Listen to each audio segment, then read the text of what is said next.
Welcome to Coronavirus The Rundown. I'm Usher Qureshi. Each day we showcase how American communities are taking on the coronavirus. We also break down the headlines. Today, new unemployment numbers. 3.8 million Americans filed for unemployment last week. That's down more than 500,000 from last week's report. Fed Chair Jerome Powell says next week's monthly report for April will be historic. Next week's jobs report is expected to show that the unemployment rate, which was at 50-year lows just 2 months ago, has surged into double digits. More than 30 million people have filed for unemployment in the last 6 weeks. We could have hundreds of millions of doses of coronavirus vaccine by the beginning of next year. Dr. Anthony Fauci says it's possible if things fall into place. Energy use and emissions are expected to drop at historic rates this year because of coronavirus. The International Energy Agency projects carbon dioxide emissions will drop 8% in 2020. That would be twice as much as all reductions since World War II. The IEA also projects energy demand will drop 6% this year. We mentioned those historic unemployment rates. Alicia Nieves looks at what's ahead. With at least 6 weeks of most businesses shut down, unemployment claims spiked to historic highs. But now, the U.S. is starting to see a downward trend over the past 3 weeks. With the latest report showing last week there were 3.84 million jobless claims, about 500,000 less than the week before. And these numbers are expected to continue going down. If you start working again, but you're only coming back to part of your hours, you may still qualify for unemployment insurance as a partial unemployment insurance benefit. Michelle Evermore is with the National Employment Law Project and has answers to 3 common concerns some may have as they get off unemployment and get back to work. Like, if you feel it's unsafe to return to work, can you refuse and stay on unemployment? Workers can't refuse suitable work if it's offered to them. But I think in some cases, the work that they're being offered isn't really suitable if it's not safe. For now, you can only refuse to go back to work and maintain unemployment benefits only under these circumstances. If they're sick with COVID-19, caring for someone with COVID-19, they have lingering COVID-19 related disabilities, or they have caregiving responsibilities related to the virus. The next fear some have is if there's another spike in COVID-19 cases, what happens if there are closures again and you get laid off a second time? Do you have to start a new claim all over again? It's not so much that a worker would have to start a brand new claim. They could continue the old claim. And the good thing is now the agency has verified their income and where they've worked.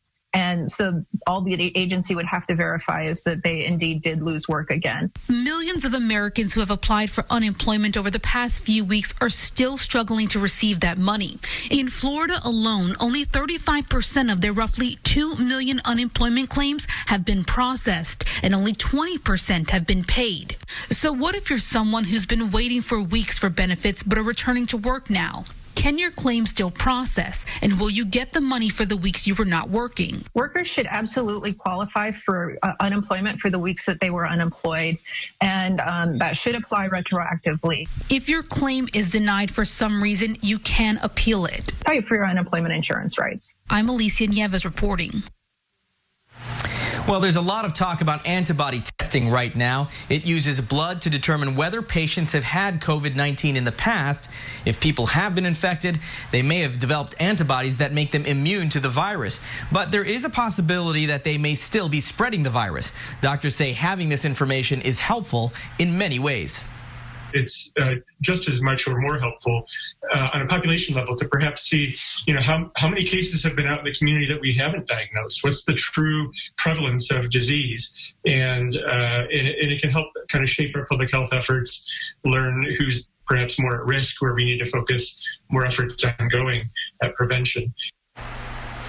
However, there are concerns about how accurate the tests are. The FDA authorized the test for emergency use, and in order to do so, they had to relax some of the rules of approval. That means there is a possibility there will be false positives. And so some of the tests that are out there will be positive for COVID-19, but falsely positive because they're reacting to a different coronavirus, one that's not COVID-19. The other coronavirus we may have had before likely triggered a case of the common cold. Dr. David Buther says the false positive rate is between 5 and 10%, which is considered low. Now, something else to consider, we don't know yet if antibodies will actually make us immune to contracting the virus again. That's something researchers are still looking into. A drug made to treat Ebola could soon be used to treat coronavirus patients. It's called remdesivir, and it didn't work well on Ebola, but so far trials show it helps reduce recovery time for COVID patients by up to 31%. The drug works by blocking an enzyme the coronavirus uses to replicate, plus it has few documented side effects. Experts say they can use what they've learned about this drug to make new, more targeted treatments. Researchers want to make sure you know this is not a cure for coronavirus. Well, people are doing what they can to get on track towards some normalcy. Our partners at Newsy asked about the path forward for a rather unique job. My name is LeVar Mullen. I live in Baltimore City. I'm a Baltimore City Arab. Arabbers. It may sound racist, but that's the name, and it refers to the wandering nature of the job. They were once a familiar sight in East Coast cities. Baltimore is one of the few places Arabbers still practice a century-old profession, getting the horses ready, loading up the cart, setting out to sell goods right off the bat. But now that COVID-19 has changed everything, LeVar Mullen and his crew have a different mission. It starts here at the Food Rescue Baltimore warehouse, where unwanted food from grocery stores and restaurants is examined, sorted, and packed up for distribution. It's delivered to people who need it by car, truck, and by the Arabbers. Once the food is delivered from the food rescue, we get it, we put it on the wagon, we get gloves, masks, and information to hand out to the public. We take it around to the senior citizen home, and we distribute it to them. Anybody like cottage cheese? The bad information about the virus troubles Mullen as much as the hunger. So his team leads by example, handing out masks, trying to protect a community that has taken the hardest hit. In these new times, the Arabbers are doing what they can to keep people safe, hold off the worst, and hope for a fast return to the old ways. First thing I'm gonna do when life gets back to normal, I'm going Arabbing. Christian Bryant, Newsy, Washington. Diapers were among the first things to run out when the pandemic started, and now an organization in the Bronx is helping fill the gap. The group is called The Hope Line. It is supporting parents by providing diapers, baby wipes, and even baby food. Hundreds of families have been able to get help. The group says on average they give away about 4,000 diapers per week. Well, demand for a new and unique office design is growing. How adding plexiglass and these might help keep people safer. And a 90-year-old using her talent to raise money for the Red Cross. I wouldn't really call myself an artist. I just like to draw. You'll meet Bonnie and hear what inspires her drawings next. Stores were even there.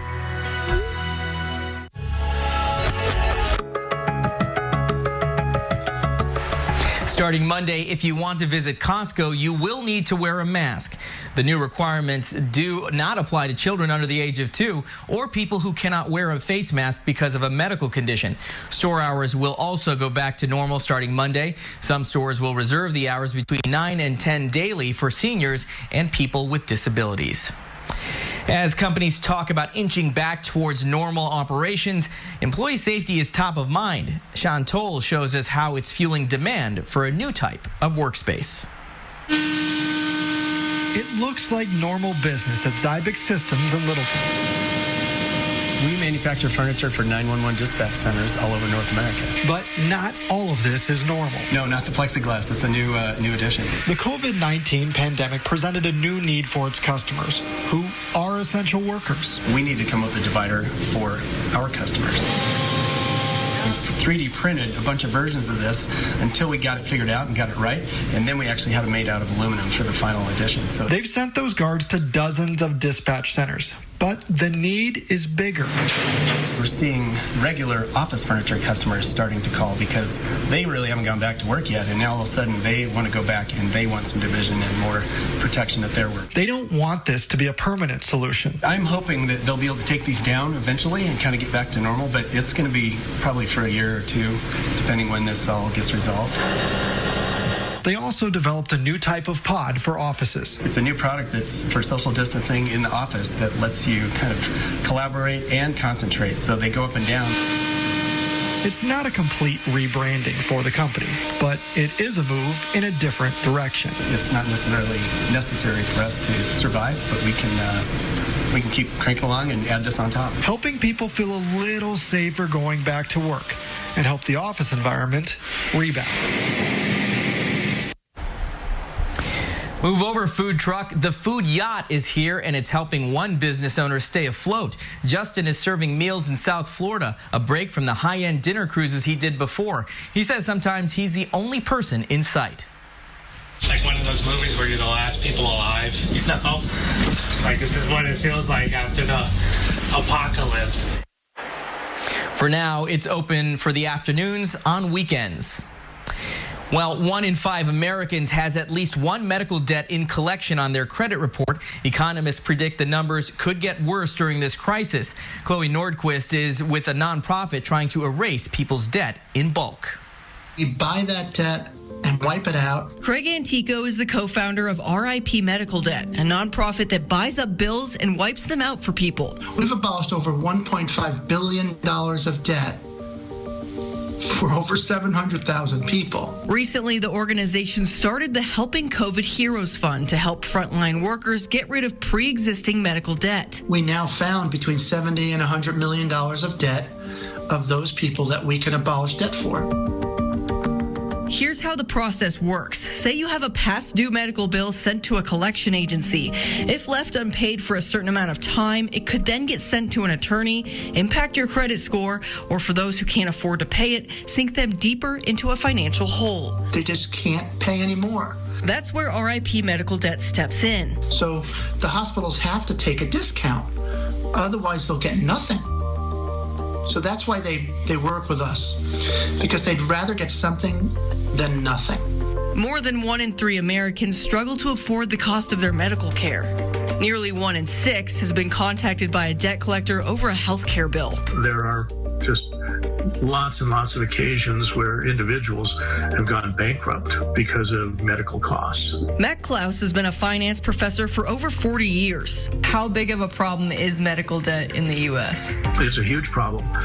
Just the medical costs have been going up so quickly. And in some cases, some people who are covered, if you've got an insurance program that covers you, oftentimes you don't see the bill to see what kind of costs there are. And as America faces the financial impact of the COVID-19 pandemic, Max says things could become worse. What's scary now is people are losing their jobs. They don't know whether they're going to be losing coverage or not. People have been furloughed but have been told that they will still have medical benefits. But if you're just plain unemployed and you have no medical benefits, that's what becomes scary, because now if you do get sick and you get put in the hospital, who's going to pay for that? Craig says there are some ways to avoid steep medical debt, like letting collectors know the financial position you're in, understanding your medical coverage, and just being aware. RIP Medical Debt also takes donations through their website to help those in need. This is one of the things that you can actually do and know that the dollar is going to abolish $100. The group that I buy from debt buyers is already filtered and made sure that the people actually qualified for the debt abolishment. People are one illness or accident away from financial ruin in this country, and maybe we can help the ones that are being harmed the most. I'm Chloe Nordquist, reporting. Well, an artist is proving you can always use your gifts to inspire others. Bonnie Bowen is 90. She's been making a watercolor painting every day during this shutdown, mostly inspired by what she sees around her in Jupiter, Florida. Everything from tandem bikes to people walking their dogs. That make me smile, and then I want to put them down on paper. Bonnie started posting her art on Facebook and says she's gotten thousands of new followers. She says she hopes to keep going. Probably forever. I'm 90 now, so hopefully I'll be doing it for the next few years anyway. Bonnie and her family decided to put her art on T-shirts and donate $5 from each sale to the American Red Cross. So far, she's donated $5,000. Coronavirus has put a lot of medical research on hold. Our researchers are adapting so they can move forward with promising Alzheimer's study.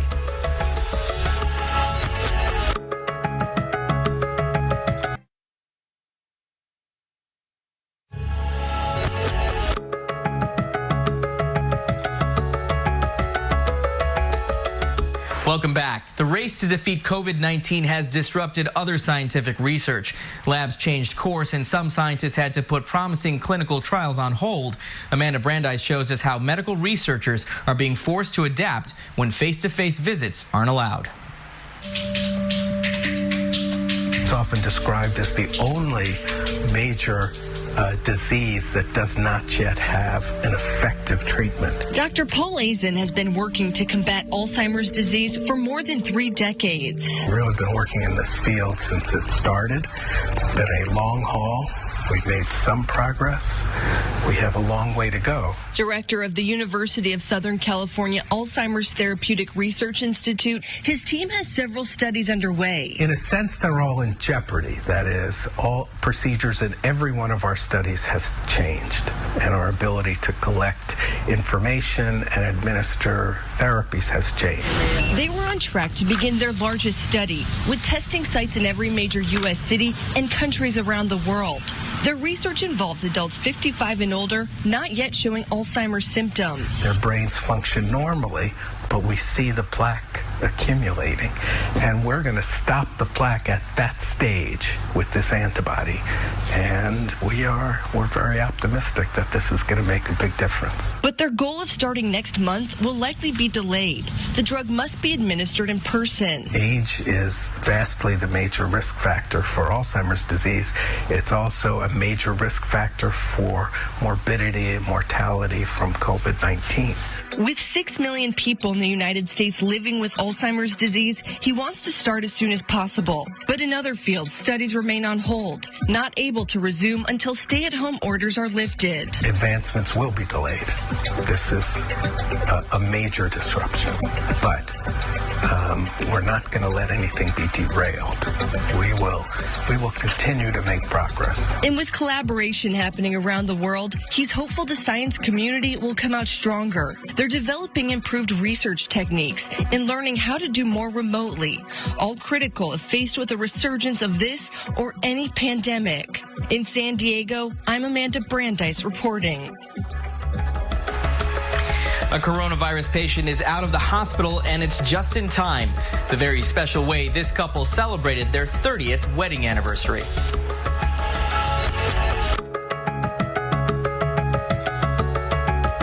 Together, working for you.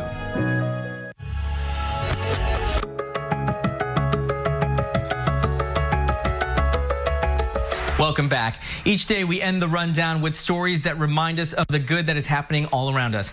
Today we celebrate the Sheffields. Tom and Mary just celebrated 30 years of marriage by renewing their vows in a special in-hospital ceremony. Tom spent the last month in the ICU with coronavirus. He was discharged just in time for their anniversary and says he wouldn't be here without Mary or the hospital workers. She's terrific. We'll never forget any of them. We'll never forget this day, our anniversary. When they talk about healthcare workers and dedication and passion, and compassion and so forth, they exemplify all of that every day. Every day. So, I wish you could see that. What's next for Tom? Well, he's writing thank you cards to every nurse and doctor who worked on him. He says he'll never forget any of them. Well, that's all the time we have today for Coronavirus The Rundown. We'll see you next time. I'm Usher Qureshi. Thanks for joining us.